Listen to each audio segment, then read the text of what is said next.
Jack. Much talent on display out at the school today? There is a little bit here in North Melbourne. It's always nice to get out in the community, into some primary schools. The kids are pretty eager to get out despite the heat and having some good fun. So we've got Aaron Black and Drew Petrie and myself out here today trying to have some fun and teach them new skills.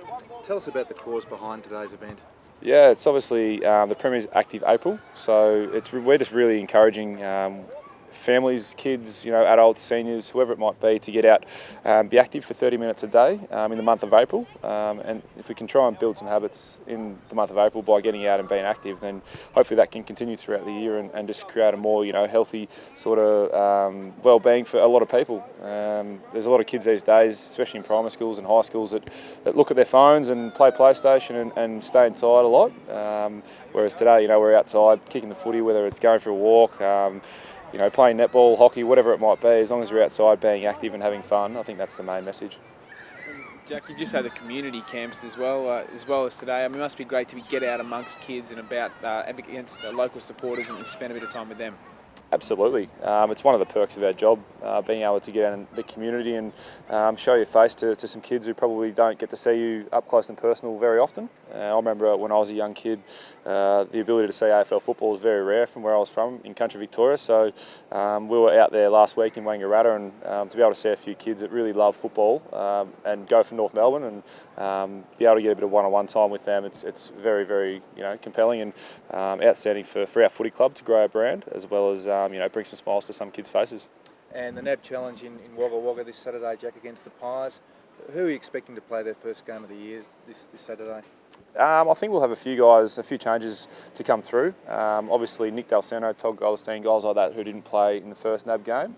I'll expect them to come back and some guys to probably have a rest as well, but I'm not 100% sure as of yet, being it early in the week. But the coaches will make the call, and the team will take up there. We'll fully expect to get the win. So looking forward to that. We'll see the number one recruit, Daniel Wells. Oh, hopefully. He was pretty close last week, so he's been training really well and he's looking really fit, so hopefully we get to see him out there soon.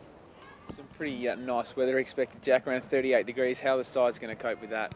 There might be a bit of sunscreen out, hopefully, but obviously it's going to be hot, so hopefully the AFL looks at that and understands that it's going to be pretty tough, but I'm sure they'll look after us, and it's going to be the same for both teams. So we've played in hot conditions before, and I dare say we'll do it again soon. So it should be good. Is that almost bordering on the ridiculous? I mean, you would have played in Perth and maybe low 30s, but 38, I mean, that's starting to get almost dangerous, isn't it?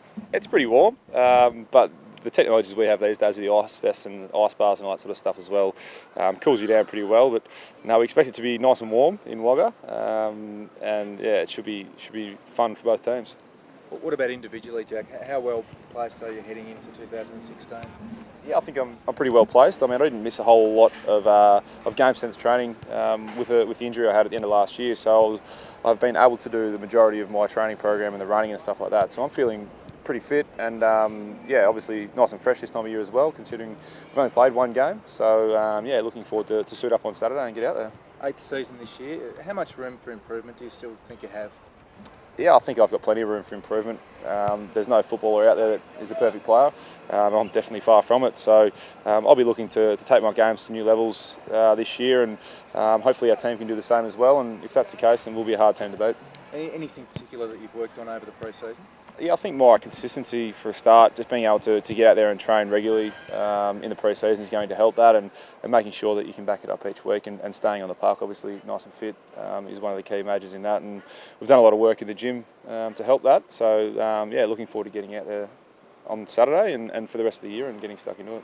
You've been moonlighting more and more as a forward over the last few years. Do you see that mix changing at all this year, or still the majority of the time in the midfield? I think the majority will still be in the midfield, but I only play where the coach tells me to play. So if he wants me to go forward, I'll go forward. If he wants me to go back, I might go back too.